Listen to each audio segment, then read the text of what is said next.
भजन संहिता 121 अध्याय। परमेश्वर हमारा रक्षक। मैं अपनी आंखें पर्वतों की ओर लगाऊंगा। मुझे सहायता कहाँ से मिलेगी?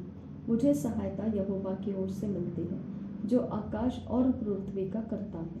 वह तेरे पाँव को टलने न देगा, तेरा रक्षक कभी न ऊँघेगा। सुन, इस्राएल का रक्षक न ऊँघेगा और न सोएगा। यहोवा तेरा रक्षक है। यहोवा तेरी दाहिनी ओर तेरी आड़ है। न तो दिन को धूप से और न रात को चांदनी से तेरी कुछ हानि होगी।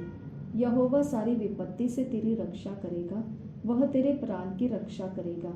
यहोवा तेरे आने जाने में तेरी रक्षा अब से लेकर सदा तक करता रहेगा। यरूशलेम की शांति के लिए प्रार्थना। जब लोगों ने मुझसे कहा, आओ हम यहोवा के भवन को चलें, तब मैं आनंदित हुआ।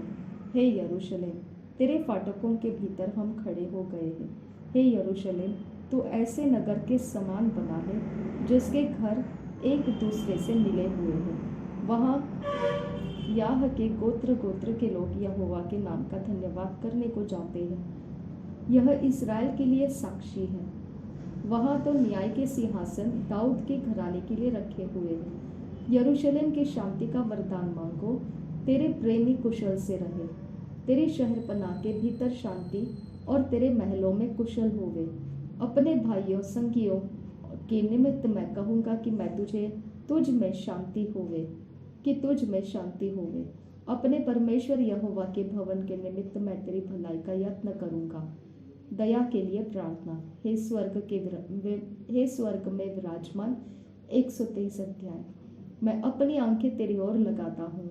देख, जैसे दासों की आंखें अपने स्वामियों के हाथ की ओर और जैसे दासियों की आंखें अपने स्वामिनी के हाथ की ओर लगी रहती है, वैसे ही हमारी आंखें हमारे परमेश्वर यहोवा की ओर उस समय तक लगी रहेगी जब तक वह हम पर अनुग्रह न करे। हम पर अनुग्रह कर, हे यहोवा, हम पर अनुग्रह कर, क्योंकि हम अपमान से बहुत ही भर गए हैं। हमारा जीव सुखी लोगों के ठट्ठों से और अहंकारियों के अपमान से बहुत ही भर गया है। परमेश्वर अपने लोगों का रक्षक। 124 अध्याय। इस्राएल यह कहे कि यदि हमारी ओर यहोवा न होता, यदि यहोवा उस समय हमारी ओर न होता, जब मनुष्यों ने हम पर चढ़ाई की, तो वे हमको उसी समय जीवित निगल जाते। जब उनका क्रोध हम पर भड़का था, हम उसी समय जल में डूब जाते और धारा में बह जाते। उमड़ते जल में हम उसी समय ही बह जाते। धन्य है यहोवा, जिसने हमको उनके दांतों तले जाने न दिया। हमारा जीव पक्षी के समान चिड़ी मार के जाल से छूट गया।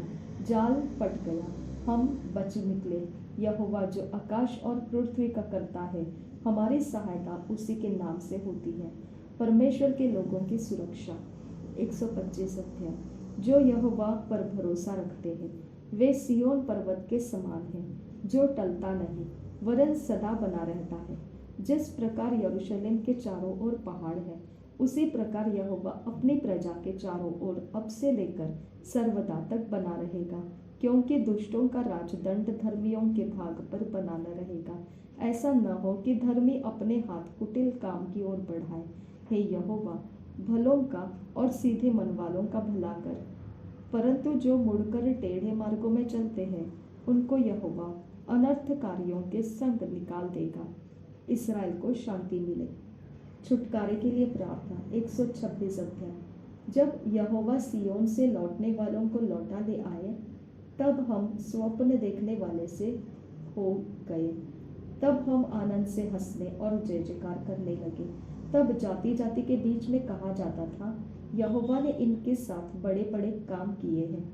यहोवा ने हमारे साथ बड़े बड़े काम किए हैं और इससे हम आनंदित हैं। हे यहोवा, दक्षिण देश के नालों के समान हमारे बंदियों को लौटा ले आ। जो आंसू बहाते हुए बोलते हैं, वे जय जयकार करते हुए लौटने पाएंगे। चाहे बोने वाला बीज लेकर रोता हुआ चला जाए, परंतु वह फिर पुलिया लिए जय जयकार करता हुआ निश्चय लौट आएगा। परमेश्वर की भलाई का स्तुतिगान। 127 अध्याय। यदि घर को यहोवा न बनाए, तो उसका बनाने वालों का परिश्रम व्यर्थ होगा। यदि नगर की रक्षा यहोवा न करे तो रखवाले का जागना व्यर्थ ही होगा। तुम जो सवेरे उठते और देर के करके विश्राम करते और दुख भरी रोटी खाते हो, यह सब तुम्हारे लिए व्यर्थ ही है, क्योंकि वह अपने प्रियों को यूं ही नींद प्रदान करता है। देखो, लड़के यहोवा के दिए हुए भाग हैं, गर्भ का फल उसकी ओर से प्रतिफल है। जैसे वीर के हाथ में तीर, वैसे ही जवानी के लड़के होते हैं। क्या ही धन्य है वह पुरुष जिसने अपने तरकश को उनसे भर लिया हो। वह फाटक के पास शत्रुओं से बातें करते संकोच न करेगा। परमेश्वर का भय मानने के आशीष। 128 अध्याय। क्या ही धन्य है हर एक जो यहोवा का भय मानता है और उसके मार्गों पर चलता है। तू अपनी कमाई को निश्चय खाने पाएगा, तू धन्य होगा और तेरा भला ही होगा। तेरे घर के भीतर तेरी स्त्री फलवंत दाखलता सी होगी। तेरी मेज के चारों ओर तेरे बालक जलपाई के पौधे से होंगे। सुन, जो पुरुष यहोवा का भय मानता हो वह ऐसी ही आशीष पाएगा। यहोवा तुझे सियोन से आशीष देवे और तू जीवन भर यरूशलेम का कुशल देखता रहे। वरन तू अपने नाती पोतों को भी देखने पाए, इज़राइल को शांति मिले। शत्रुओं की पराजय के लिए प्रार्थना।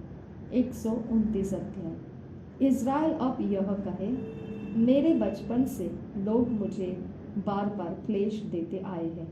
मेरे बचपन से वे मुझको बार बार क्लेश देते तो आए हैं, परंतु मुझ पर प्रबल नहीं हुए।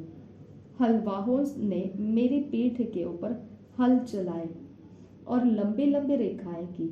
यहोवा धर्मी है, उसने दुष्टों के फंदों को काट डाला है। जितने सियोन से बैर रखते हैं उन सबों की आशा टूटी और उनके पीछे हटना पड़े।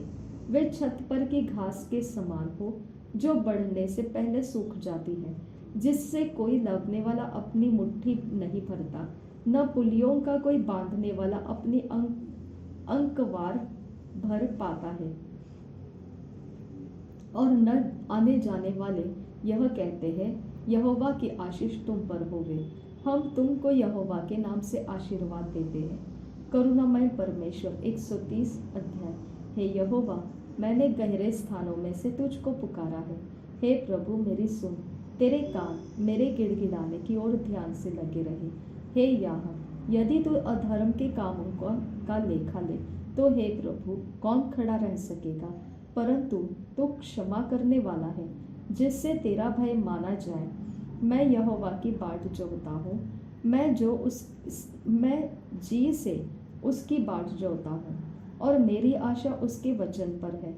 पहरुए जितना भोर को चाहते हैं, हाँ, पहरुए जितना भोर को चाहते हैं, उससे भी अधिक मैं यहोवा को अपने प्राणों से चाहता हूँ। इज़राइल यहोवा पर आशा लगाए रहे, क्योंकि यहोवा करुणा करने वाला और पूरा छुटकारा देने वाला है। इज़राइल को उसके सारे अधर्म के कामों से वही छुटकारा देगा। नीति वचन।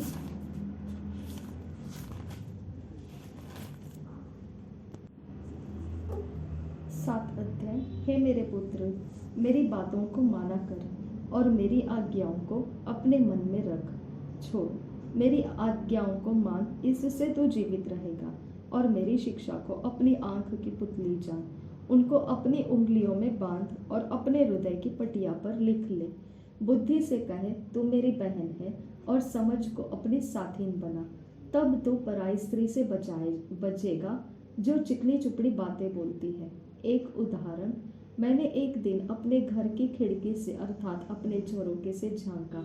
तब मैंने भोले लोगों में से एक निर्बुद्धि जवान को देखा। वह उस स्त्री के घर के कोने के पास की सड़क पर चला जाता था और उसने उसके घर का मार्ग लिया। उस समय दिन ढल गया और संध्याकाल आ गया था, वरन रात का घोर अंधकार छा गया था। और देखो, उससे एक स्त्री मिली जिसका भेष वेश्या का सा था और वह बड़ी धूर्त थी। वह शांति रहित और चंचल थी और अपने घर में न ठहरती थी। कभी वह सड़क में, कभी चौक में पाई जाती थी और एक एक कोने पर वह बाट जोहती थी।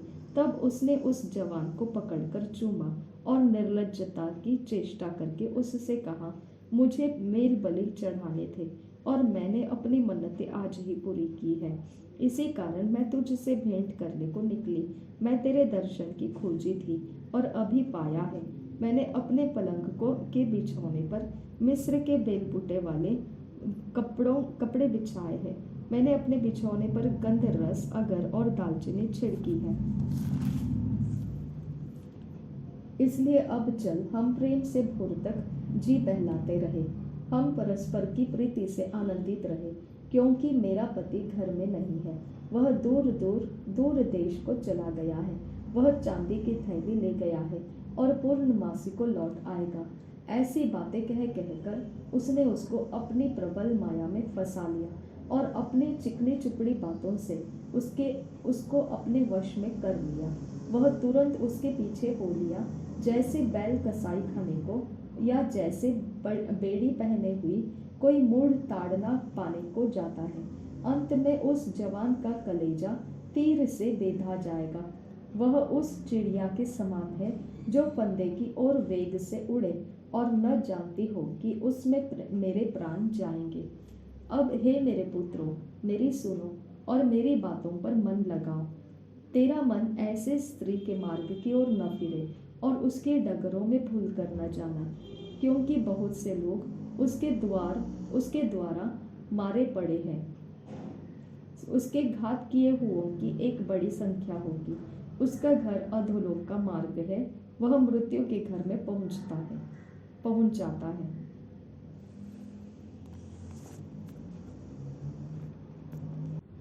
मत्ती रचित सुसमाचार 12 अध्याय। सप्त का प्रभु। उस समय यीशु सप्त के दिन खेतों में से होकर जा रहा था और उसके चेलों को भूख लगी तो वे बालें तोड़ तोड़ कर खाने लगे।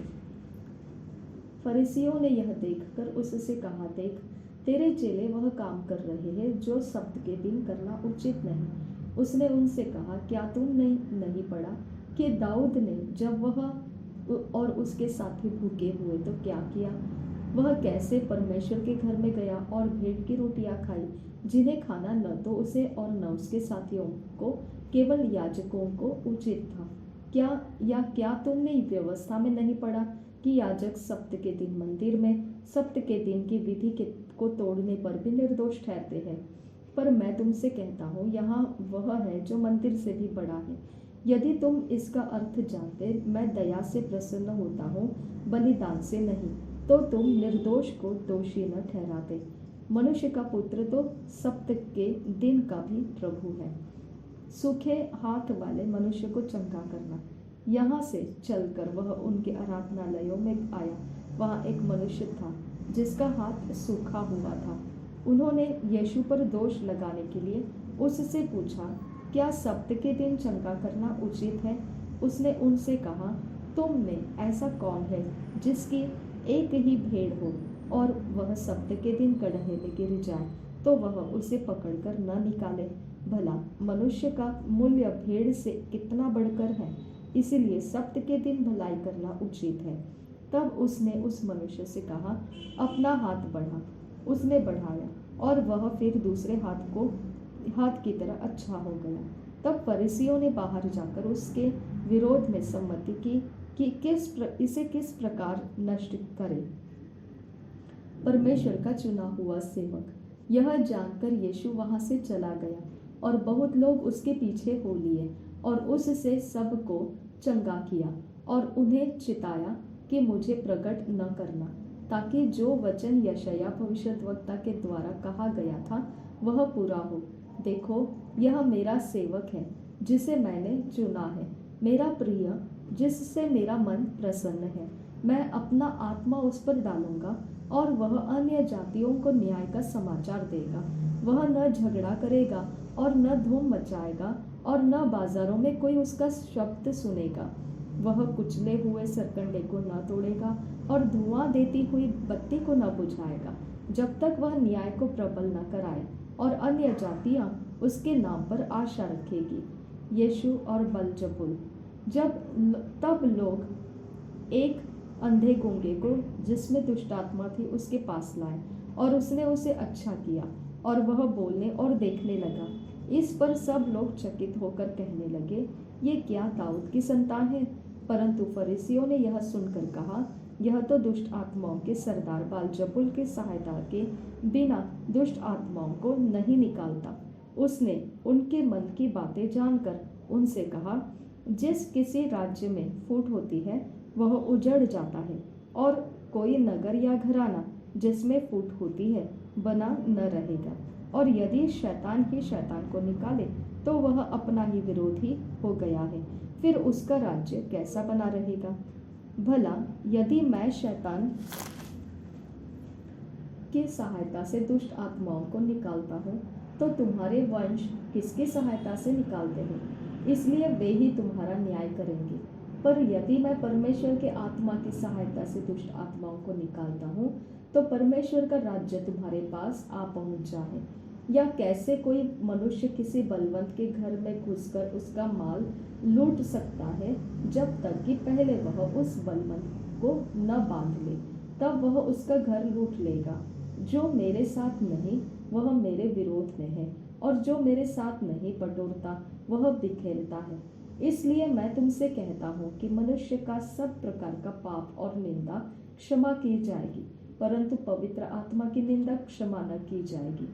जो कोई मनुष्य के पुत्र के विरोध में कोई बात कहेगा उसका यह अपराध क्षमा किया जाएगा, परंतु जो कोई पवित्र आत्मा के विरोध में कुछ कहेगा उसका अपराध न तो इस लोक में और न परलोक में क्षमा किया जाएगा।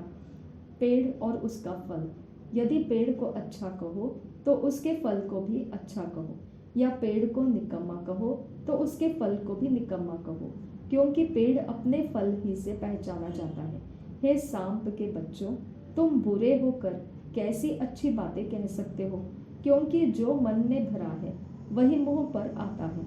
भला मनुष्य मन के भले भंडार से भली बातें निकालता है, और बुरा मनुष्य बुरे भंडार से बुरी बातें निकालता है। और मैं तुमसे कहता हूँ कि जो जो निकम्मी बातें मनुष्य कहेंगे, न्याय के दिन वह हर एक उस बात का लेखा देंगे, क्योंकि तू अपनी बातों के कारण निर्दोष और अपनी बातों ही के कारण दोषी ठहराया जाएगा। स्वर्गीय चिन्ह की मांग। इस पर कुछ शास्त्रियों और फरीसियों ने उससे कहा, हे गुरु, हम तुझसे एक चिन्ह देखना चाहते हैं। उसने उन्हें उत्तर दिया, इस युग के बुरे और व्यभिचारी लोग चिन्ह ढूंढते हैं, परंतु योना भविष्यद्वक्ता के चिन्ह को छोड़ कोई और चिन्ह उनको न दिया जाएगा। योना 3 रात दिन जल जंतु के पेट में रहा, वैसे ही मनुष्य का पुत्र 3 रात दिन पृथ्वी के भीतर रहेगा। निनवे के लोग न्याय के दिन इस युग के लोगों के साथ उठकर उन्हें दोषी ठहराएंगे, क्योंकि उन्होंने योना का प्रचार सुनकर मन फिराया, और देखो यहाँ वह है जो योना से भी बड़ा है। दक्षिण की रानी न्याय के दिन इस युग के लोगों के साथ उठकर उन्हें दोषी ठहराएगी, क्योंकि वह सुलेमान का ज्ञान सुनने के लिए पृथ्वी के छोर से आई, और देखो यहाँ वह है जो सुलेमान से भी बड़ा है। अधूरे सुधार से विपत्ति। जब अशुद्ध आत्मा मनुष्य में से निकल जाती है तो सूखी जगहों में विश्राम ढूंढती है और पाती नहीं। तब कहती है, मैं अपने उसी घर में जहाँ से निकली थी लौट जाऊंगी, और लौटकर उसे सूना झाड़ा बुहारा और सजा सजाया पाती है। तब वह जाकर अपने से और बुरी 7 आत्माओं को अपने साथ ले आती है, और वे उसमें बैठकर वहाँ वास करती है, और मनुष्य की पिछली दशा से भी बुरी हो जाती है। इस युग के बुरे लोगों की दशा भी ऐसी ही होगी। यीशु की माता और भाई। जब वह भीड़ में से बातें कर ही रहा था, तब उसकी माता और भाई बाहर खड़े थे और उससे बातें करना चाहते थे। किसी ने उससे कहा, देख, तेरी माता और तेरे भाई बाहर खड़े हैं और तुझसे बातें करना चाहते हैं। यह सुनकर उसने कहने वाले को उत्तर दिया, कौन है मेरी माता और कौन है मेरे भाई? और अपने चेलों की ओर अपना हाथ बढ़ाकर कहा, देखो, मेरी माता और मेरे भाई ये हैं। क्योंकि जो कोई मेरे स्वर्गीय पिता की इच्छा पर चले वही मेरा भाई और मेरी बहन और मेरी माता है।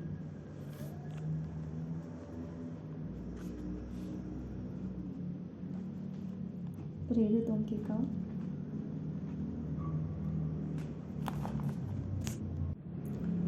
12 अध्याय। पतरस की बंदीगृह से मुक्ति। उस समय हेरोदेस राजा ने कलीसिया के कई व्यक्तियों को सताने के लिए उन पर हाथ डाले। उसने यूहन्ना के भाई याकूब को तलवार से मरवा डाला।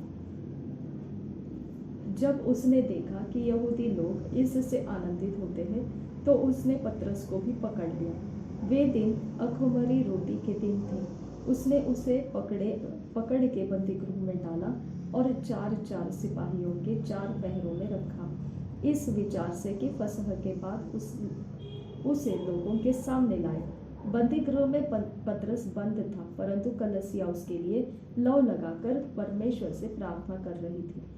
जब हेरोदेस उस लोगों के सामने लाने को था, उसी रात पतरस 2 जंजीरों से बंधा हुआ 2 सिपाहियों के बीच में सो रहा था और पहरुए द्वार पर बंदीगृह की रखवाली कर रहे थे। तो देखो, प्रभु का एक स्वर्गदूत आ खड़ा हुआ और उस कोठरी में ज्योति चमकी, और उसने पतरस की पसली पर हाथ मारा कि उसे जगाया और कहा, उठ, जल्दी कर। और उसके हाथों से जंजीरें खुलकर गिर पड़ी।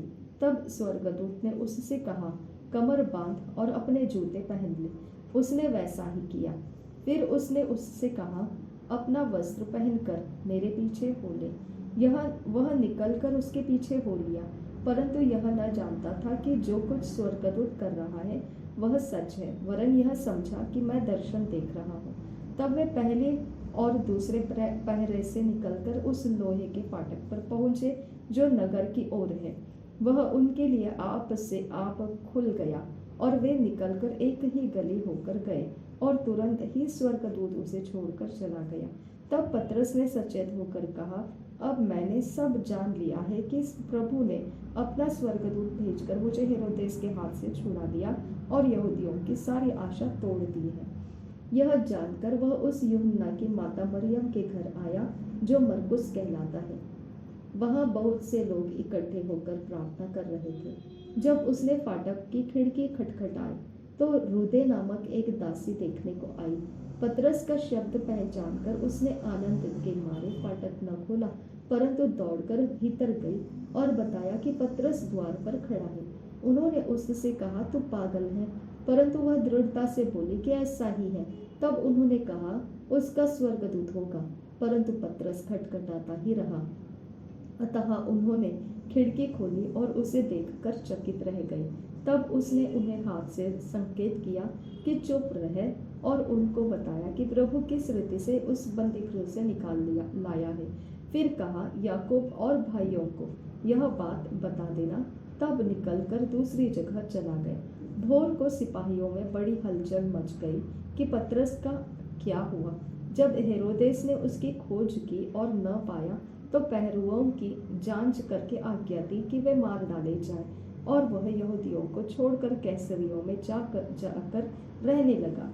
हेरोदेस की मृत्यु। हेरोदेस सूर और सैदा के लोगों से बहुत अप्रसन्न था, इसलिए वे एकचित्त होकर उसके पास आए और बलास्तुस को, जो राजा का एक कर्मचारी था, मनाकर मेल करना चाहता, क्योंकि राजा के देश में से उनके देश का पालन पोषण होता था।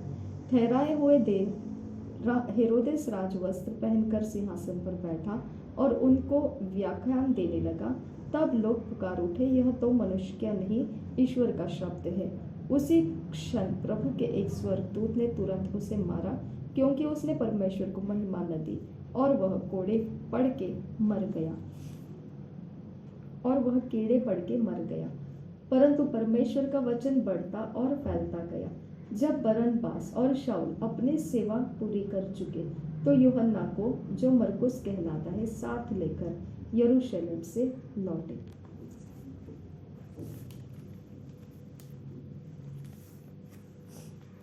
Thank you Jesus. धन्यवाद करते हैं पिता परमेश्वर इन वचनों को हमारे हृदय में भरने के लिए तेरा धन्यवाद करते हैं। पिता परमेश्वर, तेरा वचन हमें शुद्ध करता है, जल की तरह वो हमारे प्राण के ऊपर बहता है। हमारा प्राण, शरीर, आत्मा, हमारा हृदय, कॉन्शियस, अनकॉन्शियस, सबकॉन्शियस, पिता हमारे माइंड, विल, इमोशन तेरे वचन से धुल जाता है। मेरे यीशु के इस वचन को हमारे हृदय के अंदर, कठोर हृदय को तोड़ने के लिए परमेश्वर इस्तेमाल कर। जो पाप के कारण, अनाज्ञाकारिता के कारण ढीठ बनकर पिता तेरे विरोध काम कर पाता है, उस जमीन को तोड़ने के लिए परमेश्वर तेरे इन वचनों का इस्तेमाल कर। मेरे परमेश्वर, ये वचन हमारे आत्मा का भोजन है। आज तूने इस रोटी को देकर हमें तृप्त किया, इसके लिए तेरा धन्यवाद करते हैं। तेरा वचन हमें काउंसिल करता है, मार्गदर्शन करता है। जब हमारे साथ कोई भी परमेश्वर रास्ता बताने वाला नहीं होता है, तब अकेले में यह वचन हमारे अंदर से हमें काउंसिल करता है, सलाह देता है और हमें आगे बढ़ाता है। मेरे परमेश्वर, हमारा हिम्मत, हमारा परमेश्वर हौसला तेरे वचन के आधार से आता है। इसके लिए मैं तेरा धन्यवाद करती हूँ कि तू हमारी ताकत, हमारा बल तेरे वचन को हमारे अंदर रखने से बढ़ा रहा है। मेरे परमेश्वर, स्वर्ग की सेना इस वचन को देखे पिता, परमेश्वर की ओर से पिता तेरी सेना इस वचन को देखे, इस वचन की परमेश्वर बातों को समझते हुए वो हम तक अट्रैक्ट हो जाए और परमेश्वर के काम हमारे द्वारा पूरे होते रहे। मेरे परमेश्वर, हमारे लिए मिनिस्ट्रिंग स्पिरिट्स यही वचन हमारे हृदय में रहने के कारण हमारे साथ संगति में हो जाए। मेरे परमेश्वर, मैं तुझसे विनती करती हूँ कि तेरा सामर्थ्य अभिषेक ये वचन हमारे हृदय के अंदर होने की वजह से उतरता रहे। कभी भी हम परमेश्वर तेरे नाम को पुकारेंगे, परमेश्वर हमारी आवाज़ तुझ तक पहुँचे और हमारे काम पूरे होते रहे। नासरी यीशु मसीह के नाम में सारी विनती प्रार्थना करते हैं। ये भी मांगते हैं पिता कि ये वचन जो आज हमने लिए हैं अपने हृदय के अंदर, तेरे लहू में उसे पिता हम सील करते हैं। इसके अंदर का कोई भी वचन हमें समझ आए ना आए, चोरी नाशघात ना होने पाए। परमेश्वर पिता, ये सही समय में अपने फसल को लाने के लिए ये वचन की रखवाली कर हमारे हृदय के अंदर। नासरी यीशु मसीह के नाम में विनती करते हैं, सुन और कबूल कर पिता। आमीन, आमीन, आमीन।